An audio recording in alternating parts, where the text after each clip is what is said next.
sejam muito bem-vindos e bem-vindas ao primeiro episódio do podcast Endomarketing Brasil. E nós vamos iniciar o ano falando de um tema que vai nos ajudar a planejar as nossas iniciativas de endomarketing e comunicação interna com foco nas principais tendências de 2022. E a nossa primeira convidada é uma super profissional que tem mais de 20 anos de experiência.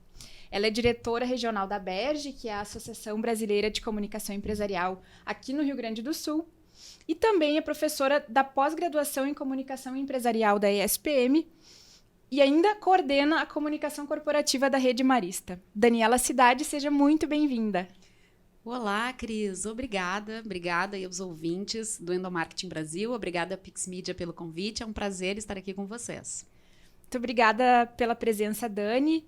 Vamos iniciar nossa conversa aqui com um breve balanço do que vem mudando no mundo da comunicação nos últimos anos e que se reflete de maneira mais forte na comunicação interna, que, aliás, vem ganhando espaço como protagonista dentro das empresas, né? Não é mais só aquilo, uma área secundária, feita de improviso, tem muito planejamento, muito suor aí.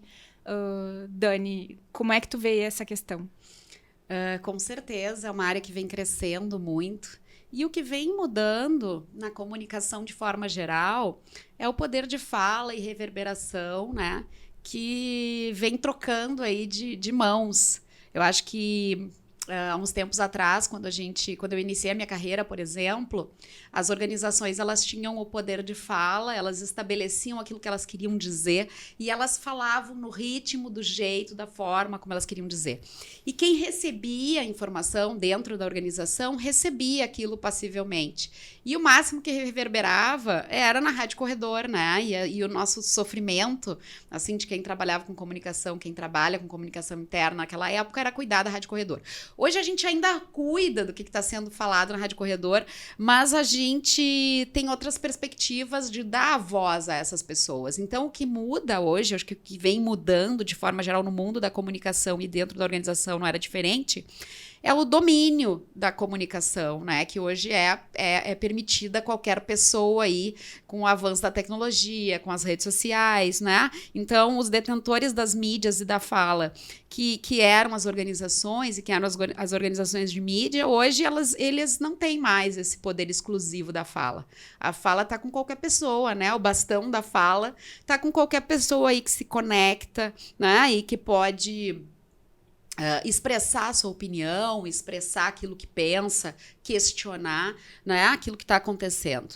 E aí a gente vê um movimento de relativização da verdade, né? E aí, não entrando em questões filosóficas do que seja a verdade, né? Botando essa verdade entre aspas, a gente entra numa perspectiva de ponto de vista.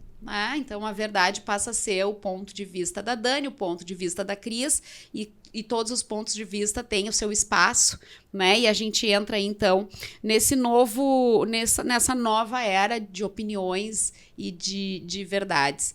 Então, eu acho que isso é o que vem mudando no mundo, de forma geral, na comunicação, de forma essa mudança de perspectiva de fala da comunicação e reverbera aí dentro das organizações também, dentro da comunicação interna e do endomarketing.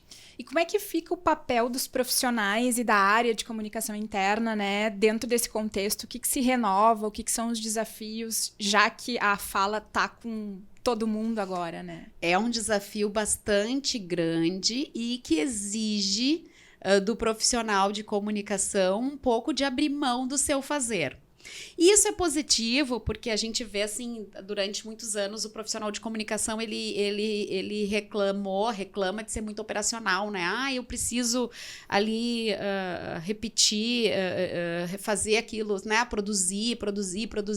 Ele reclama de ser operacional demais e agora ele tem nunca como antes a oportunidade de ser estratégico, né? E o que é ser estratégico, no meu ponto de vista? É tu abrir mão dessa fala, desse fazer de sempre sou eu que vou lá e redijo a nota, sempre sou eu que vou lá e construo a narrativa, o de cima para baixo da instituição, de cima para baixo, e eu consegui abrir espaço para essa fala emergir de baixo para cima e emergir de forma orgânica, de forma transparente, de forma que as pessoas se sintam confortáveis num ambiente legal e que a comunicação possa fazer a curadoria disso, colocar luz sobre aquilo que é importante, sobre aquilo que faz sentido para a organização. Porque também não é bom, agora tudo é permitido, cada um fala o que quiser. Não se trata disso. Se trata de dar luz àquilo que faz sentido dentro do ambiente da organização e sentido para as pessoas que fazem que constroem, que são a organização. Em última análise, né? O que são as organizações, se não reunião de pessoas unidas pelo mesmo propósito, né? Então, eu acredito muito que o comunicador agora, esse profissional, ele abre um pouco mão desse fazer operacional, que ele vinha há muitos anos reclamando, então tá tudo certo, e começa a ter um olhar mais amplo. Né? Um olhar para permitir que o outro fale, estabelecer o diálogo, a construir esse ambiente de diálogo, construir essa curadoria onde aquilo que tem relevância para a organização e para as pessoas que formam a organização ocupem aí o palco central da fala na organização. E me parece que um dos grandes desafios nesse sentido para os profissionais de comunicação é transformar a cultura dessas organizações que ainda tem muito receio dessa voz do colaborador, né? Como é que tu vês isso? Eu vejo como é um jogo de engana-se, né? Porque as pessoas não pararam, elas sempre pensaram e criticaram as organizações dentro das suas vozes internas, no mínimo, né? E no mínimo com um colega do lado. Então é uma grande bobagem, aquela coisa assim de eu finjo que não escuto, finjo, não te dou voz, finjo que não ouço e finjo que não existe, mas na verdade existe, tá ali, né?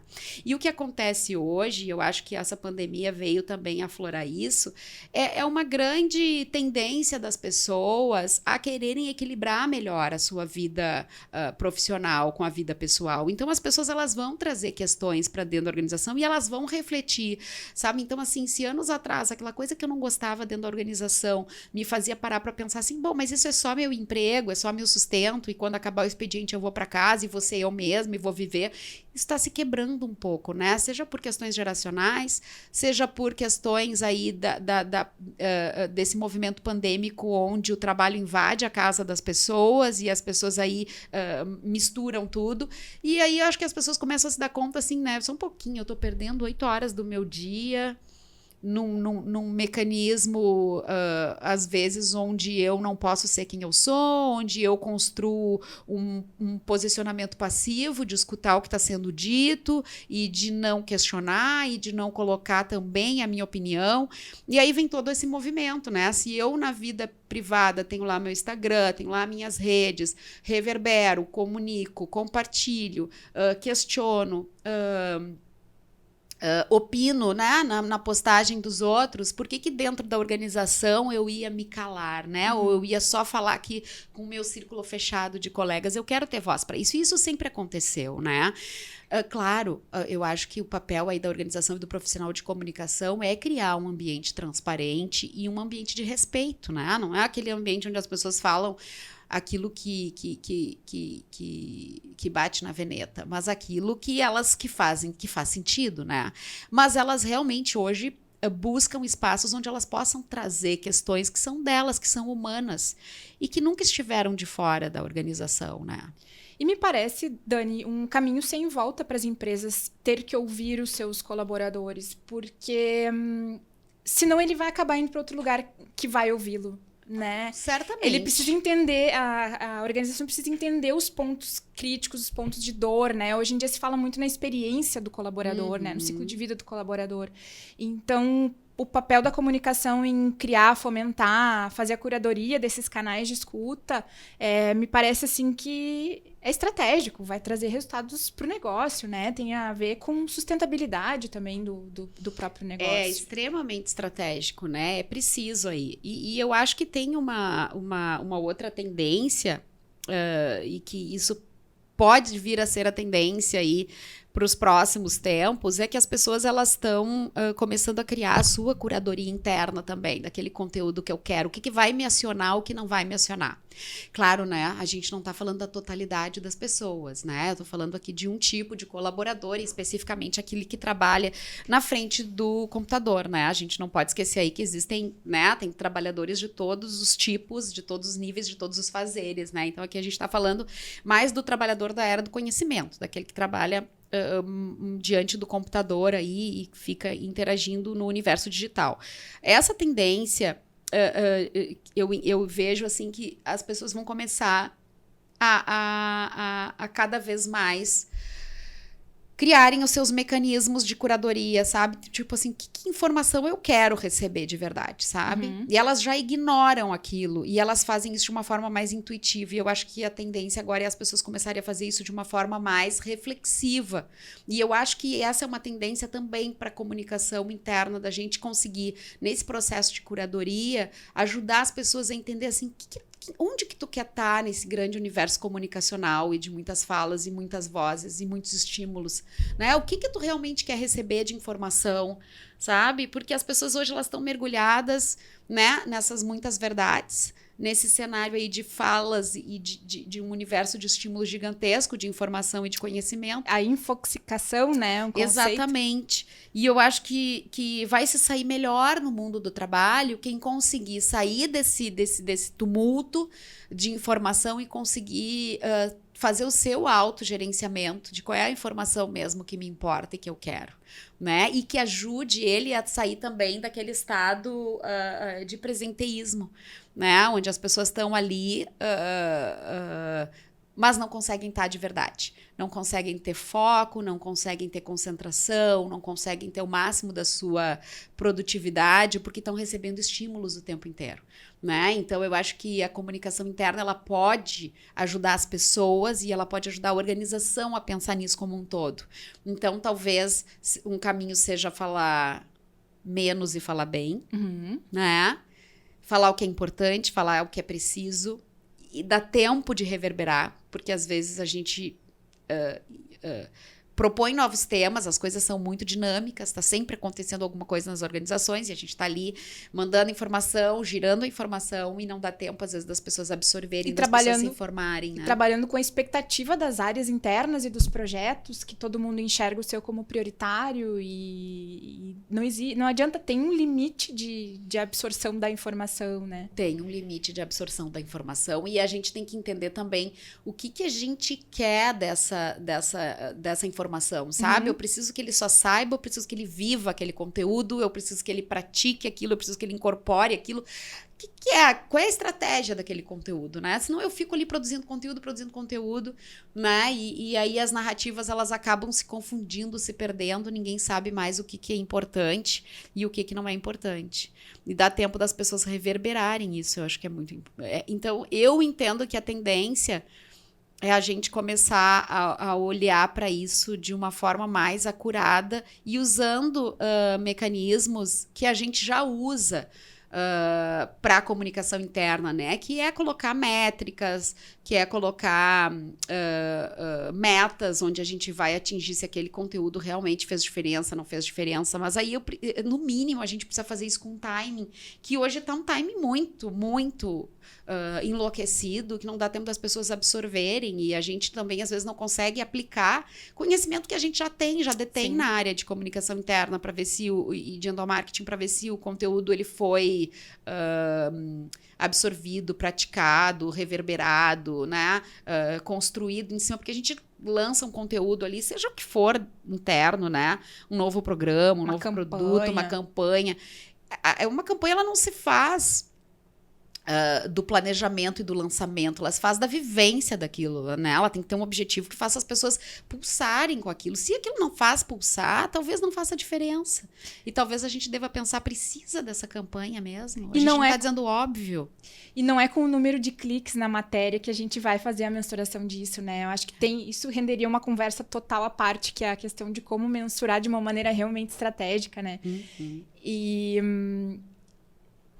tem essa questão também relacionada ao que você estava falando da escolha dos conteúdos.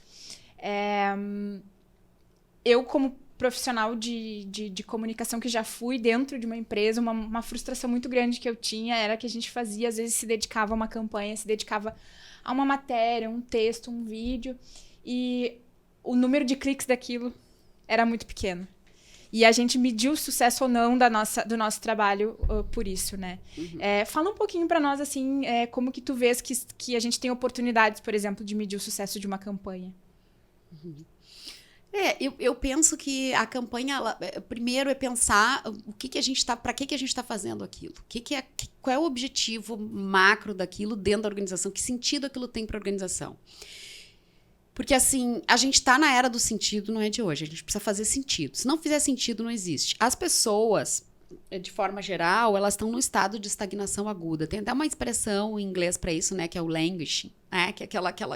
Não é que as coisas estejam ruins, é que simplesmente aquilo não me brilha os olhos mais, não faz meu sangue correr, né? Então, as pessoas, elas estão dentro das organizações, muitas vivem esse estado de language, que está aí ainda associado a esse período que a gente passa, pandêmico, e de híbrido e de home office, também está associado a uma confusão aí da vida das pessoas.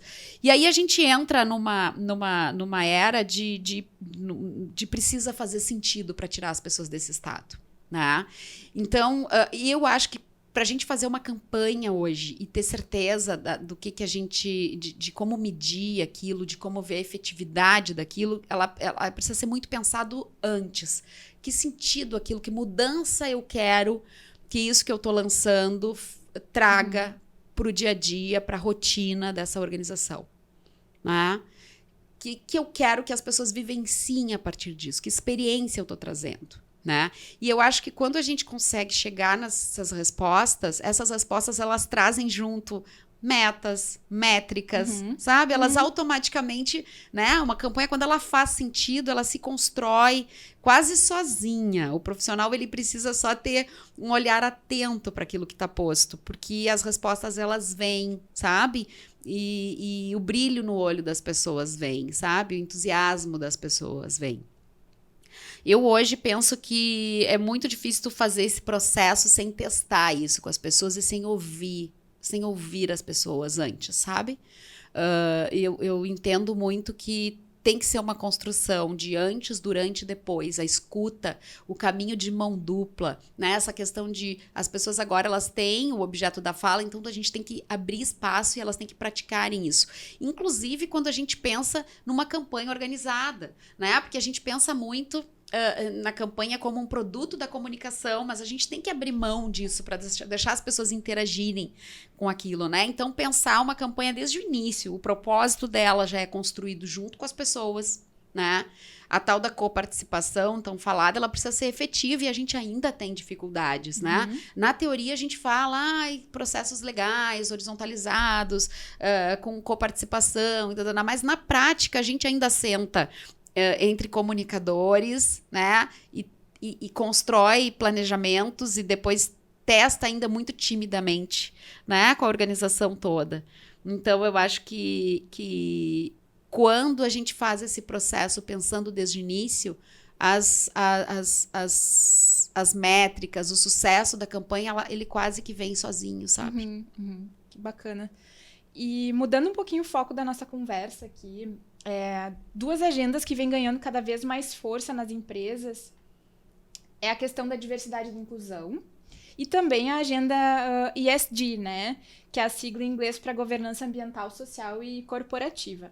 E como, Dani, que tu vês estes temas sob a perspectiva da comunicação interna? Qual que é o nosso papel dentro de tudo isso, né?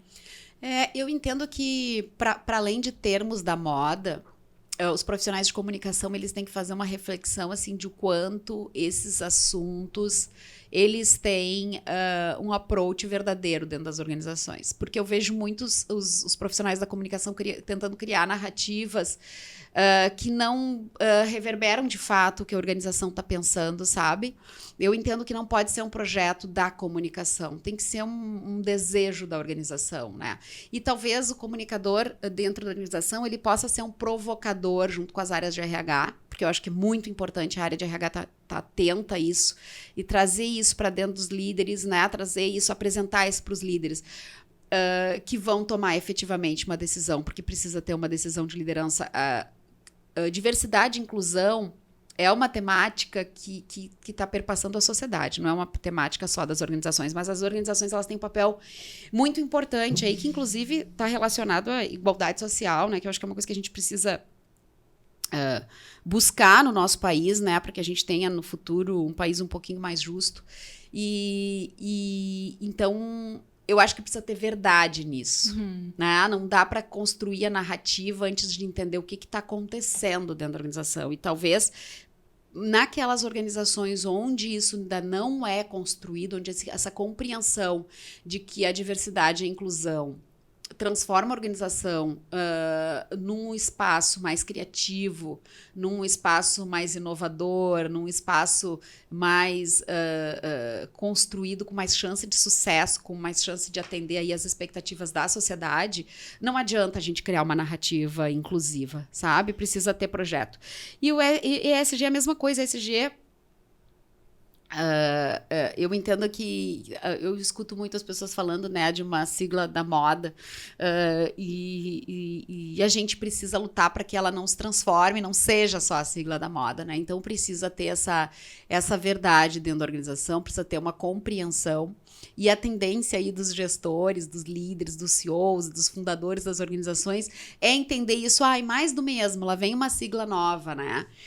E então é preciso ter muita compreensão de que transformações realmente a gente quer fazer dentro da organização, para depois criar essas narrativas e dizer que a gente vem praticando, sabe? Então, ok, é muito legal falar environment, ok, mas o que eu realmente, onde é que o nosso processo aqui está pecando em termos de meio ambiente, né? Em termos de sustentabilidade, como que a gente pode construir mudanças efetivas em termos de social, quem somos e o que a gente quer oferecer para a sociedade, né? E como que a gente se relaciona para além daqueles stakeholders mais óbvios, né? Que são os clientes, os colaboradores, os fornecedores. Ok, eu quero me relacionar com o meu entorno, o meu negócio faz impacto, eu preciso conversar com a comunidade, com quem que eu estou realmente precisando conversar para fazer com que esse social tenha sentido de verdade, né?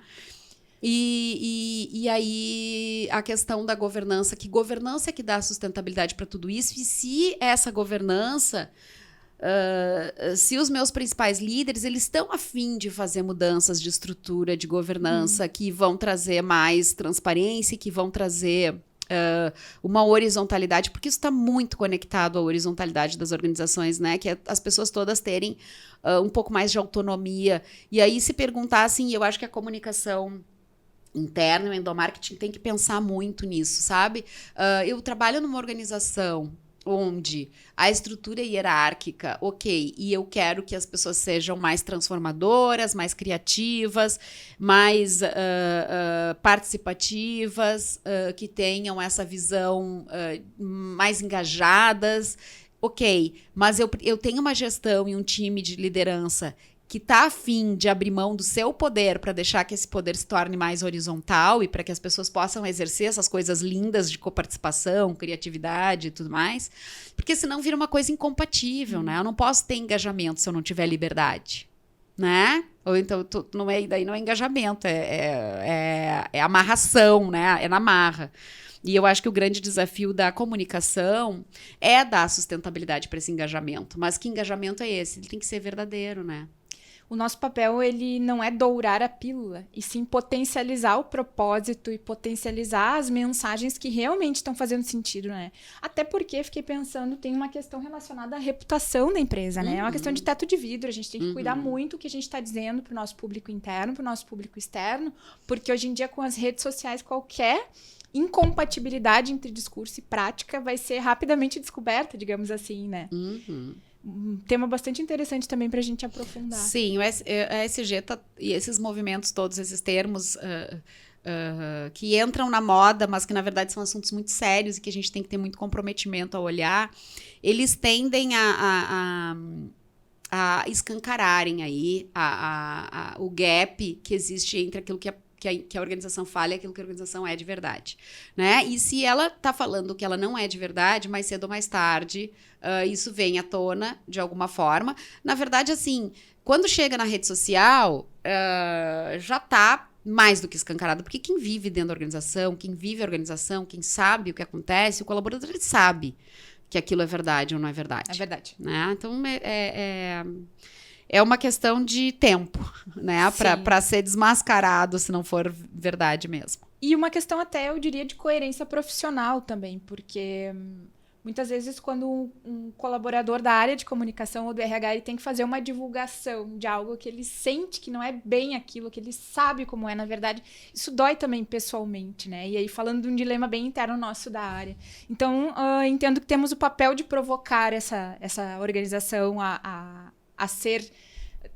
digamos que transparente e coerente, né? Exatamente. Em sua prática. E eu acho que isso tem muito a ver com esse movimento que as pessoas estão vivendo aí de buscar coisas que façam sentido para suas vidas, sabe? O próprio profissional de comunicação que se vê obrigado a produzir alguma coisa, né? A construir uma narrativa que não é verdadeira, em algum momento ele entra em conflito, né, com ele mesmo e com a organização e com a história. E claro, conflito sempre vai existir, isso faz parte também, né, porque também tem as verdades, os pontos de vista, né, de cada um. Então isso é natural que aconteça, mas é natural que aconteça numa determinada brecha, e o gap ele não pode ser muito grande, senão ele se desconstrói muito rápido, né? E aí realmente afeta a reputação da organização de uma forma, às vezes, irreversível. Sim. Vamos falar agora sobre a questão da digitalização da comunicação interna, né? A pandemia e a questão de colaboradores em home office, tudo isso que a gente vem vivendo há um bom tempo já, potencializou a busca por ferramentas que apoiassem, né, desde a gestão do dia a dia das tarefas, mas também a própria comunicação, né? A gente tem o desafio aí também de continuar buscando chegar em quem está na linha de frente, quem não está na frente de um computador o dia inteiro ali no ar-condicionado, né? Recebendo os e-mails, os comunicados, as campanhas mais diretamente, assim. O que Dani, tu vês de tendências nesse sentido da digitalização da comunicação interna? Bom, eu acho que é chegada a hora agora da gente parar, respirar e ver o que está fazendo sentido e parar de criar um monte de coisas e parar de invadir a vida das pessoas, né? Eu acho que a gente entrou aí na pandemia em março de 2020 e foi um Deus nos acuda naquele primeiro momento, né? As pessoas foram para casa e a gente precisava se comunicar. E aí as organizações invadiram muito as pessoas e eu acho que agora é hora da gente respirar e pensar, bom, o mundo agora ele vai ser híbrido, né? As pessoas estão dominando as ferramentas digitais, ok. Mas eu não posso ser onipresente, a organização não pode ser onipresente na vida das pessoas, né? Então, por exemplo, WhatsApp. Claro, o WhatsApp está aí no cotidiano das pessoas, mas eu fico me questionando se a gente não devia recuar em alguns momentos, porque a gente está invadindo demais. Então, eu acho que agora é chegada a hora das organizações. Bom, a gente já entendeu que o híbrido é uma realidade, em algum momento a gente vai estar mais próximo, a gente vai se encontrar no escritório, em alguns momentos não, em algumas organizações isso não faz mais sentido. Ok, mas qual é a nossa ferramenta? Qual é a ferramenta que vai permitir que eu me comunique com as pessoas e que as pessoas se comuniquem entre si sem que invada a vida das pessoas? Né? Eu acho que a gente já invadiu demais enquanto organizações a vida das pessoas e por mais que seja uma realidade essa mistura entre vida pessoal e vida organizacional, eu acho que a gente esticou demais alguns limites, sempre a vida organizacional invadindo a pessoal, sabe? Então eu acho que a gente precisa criar um equilíbrio. E aí passa por repensar mesmo. Eu acho que as organizações precisam pensar e optarem e construírem ferramentas que façam sentido e recuar em alguns momentos, sabe? Eu acho que, por exemplo, o WhatsApp é um lugar que a gente não deveria avançar tanto o sinal da vida das pessoas, sabe? Porque ele ultrapassa alguns limites e ele não traz o resultado. A grande verdade é que as pessoas, eu estou estudando no meu doutorado de gestão do conhecimento, e a grande verdade é que a médio e a longo prazo, todos esses diálogos que a gente trava, né, por exemplo, por WhatsApp, em outras ferramentas, quando eles não são bem organizados, eles trazem, inclusive, um prejuízo muito grande do conhecimento da organização, né? Então, quem não viveu isso, de lá pelas tantas precisar de uma informação, e eu já não sei mais se eu recebi isso por e-mail, se eu recebi isso no WhatsApp, se isso foi numa live, onde é que está esse conhecimento? Né? Então, eu acho que agora é a hora das organizações pararem e pensarem, cara, qual que vai ser o nosso canal? Né? E o que vai ter, que ferramentas vão estar aglutinadas aí nesse hub de troca e nesse hub de conteúdo que realmente faça sentido para as pessoas, que considere a experiência do usuário e tudo aquilo que a gente já domina em termos tecnológicos, mas que respeite o espaço das pessoas e que respeite o conhecimento da organização. Porque hoje eu vejo que tem e eu fiz recentemente, né? Fiz entrevistas aí com comunicadores do Brasil inteiro para essa questão da gestão do conhecimento durante o home office, e o que se vê é que muitas organizações e grandes organizações estão perdidas em termos de gestão do conhecimento, né?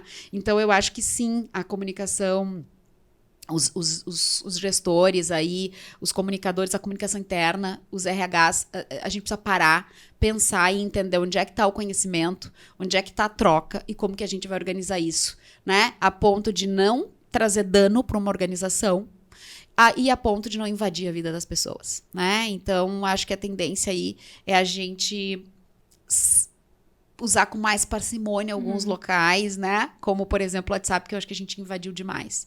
E organizar isso de uma forma bem feita. E aí eu acho que, sim, vale a pena as organizações pararem para pensar e fazerem escolhas apropriadas, entendendo que também essa relação da organização com as pessoas, ela determina muito a qualidade de vida funcional das pessoas, sabe? Então não dá para ter um monte de coisa acontecendo, um monte de ferramenta, um monte de estímulo ao mesmo tempo. Tu tem que ter um lugar seguro.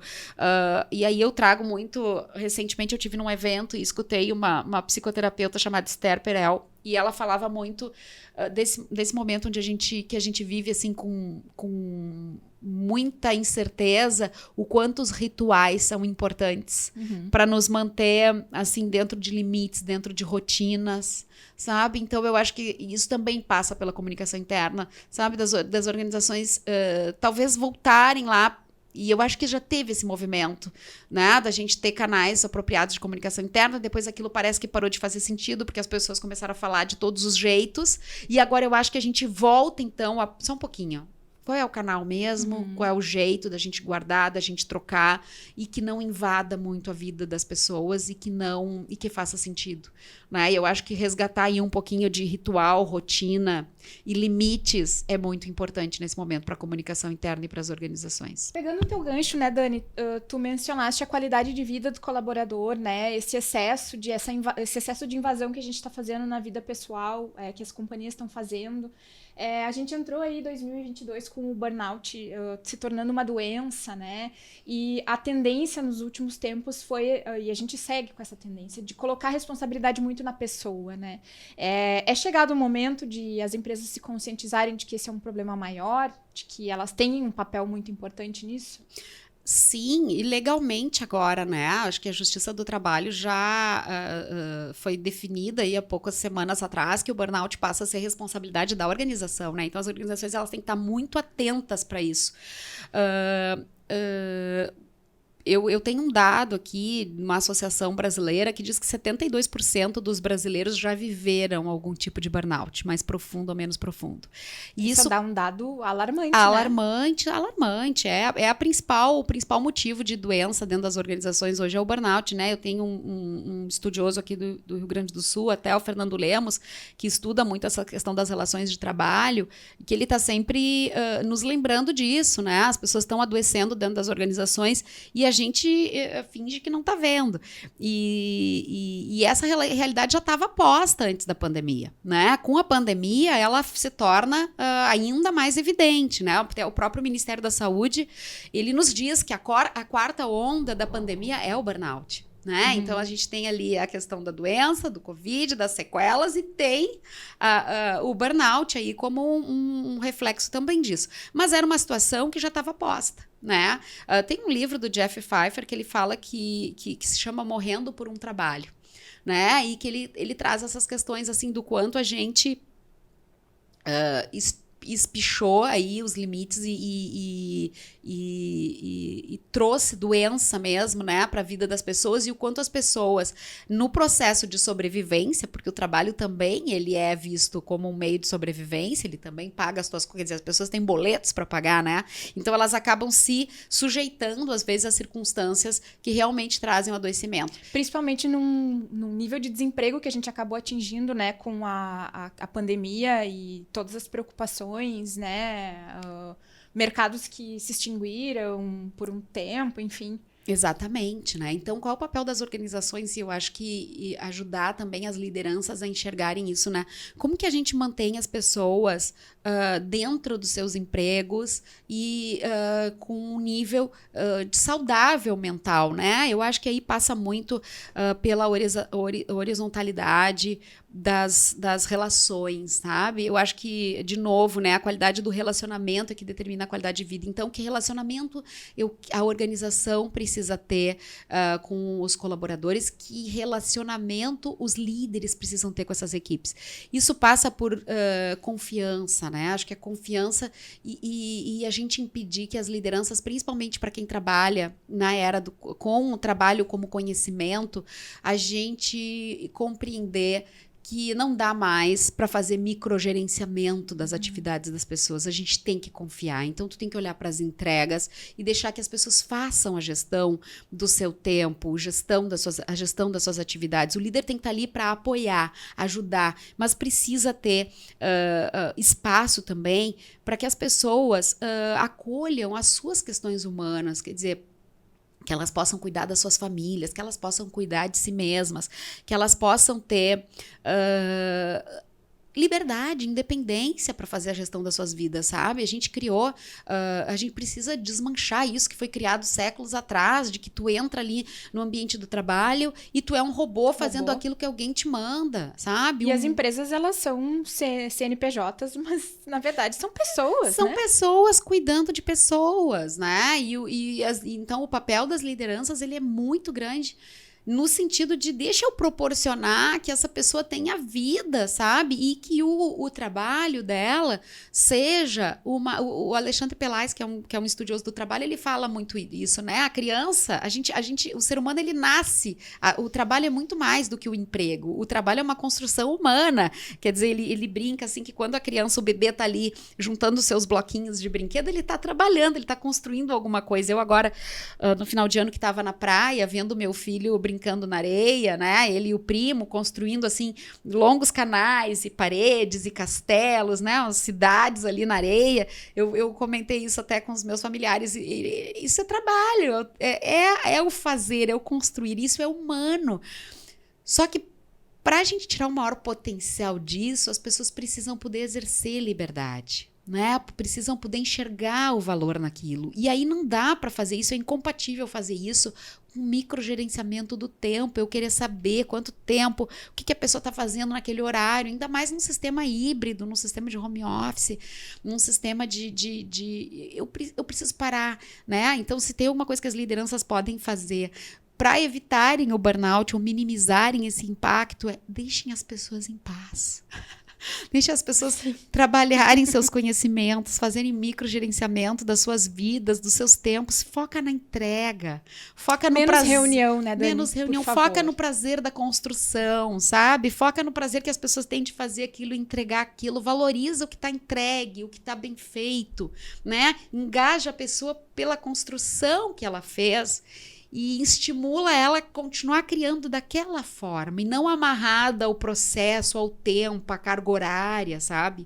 Isso é muito ultrapassado enquanto humanidade. Claro, de novo, eu estou falando do trabalhador da era do conhecimento, não estou falando daquele trabalhador lá que precisa montar um automóvel em X tempo, precisa estar numa linha de produção, né? E para esse aí a gente precisa criar outros estímulos, outras formas. Eu estou falando da era do conhecimento. E de qualquer forma, a gente fala também em segurança psicológica para esse colaborador. Não, Exatamente. Né? Também tem uma margem aí de criatividade, uma margem de construção, uma margem de autonomia, né? Isso precisa, à medida do possível, ser estimulado. E aí cada liderança tem que conhecer seu time e o seu fazer para conseguir tirar o melhor das pessoas, né? Extrair o melhor das pessoas num sentido positivo, né? Que não é o esgotamento das pessoas, né? É uma coisa com um pouco mais de leveza. E eu acho que a comunicação interna tem muito a contribuir nesse sentido. Daniela, muito inspiradora a nossa conversa, nossa, assim, e renderia horas e horas de bate-papo, eu tenho certeza, mas a gente está chegando ao final da primeira edição do nosso podcast, Endomarketing Brasil. Queria te agradecer muito por ter aceitado o nosso convite, foi uma alegria, um privilégio te ter aqui com a gente na nossa estreia. Um abraço, desejo que 2022 seja de muitas conquistas aí, de muitas alegrias, né, profissionais e pessoais. Cris, eu que agradeço o convite, foi um prazer te rever, conversar contigo, uma alegria. Espero que o Endomarketing Brasil seja um projeto de muito sucesso, né? Que vocês tenham aí muito conteúdo de qualidade e muita participação. Foi um prazer mesmo, esse assunto me motiva, uma alegria fazer essa troca aqui contigo. Obrigada. Que legal, muito obrigada. Bom, pessoal, eu espero que vocês tenham curtido essa primeira edição. A gente está super aberto a sugestões de temas, de formato, de melhoria. Quem tiver sugestões aí pode mandar para o e-mail cristina.wagner, Wagner é com w, @pixmedia.com.br. E se você ficou com um gostinho de quero mais aí de conteúdos, lá no blog da Pixmedia, a gente tem uma seleção de posts, de e-books, de materiais, para quem quiser se atualizar sobre o mundo do endomarketing, da comunicação interna, dá uma passadinha lá, super vale a pena. Aguardamos vocês daqui a 15 dias com um novo episódio. Até lá!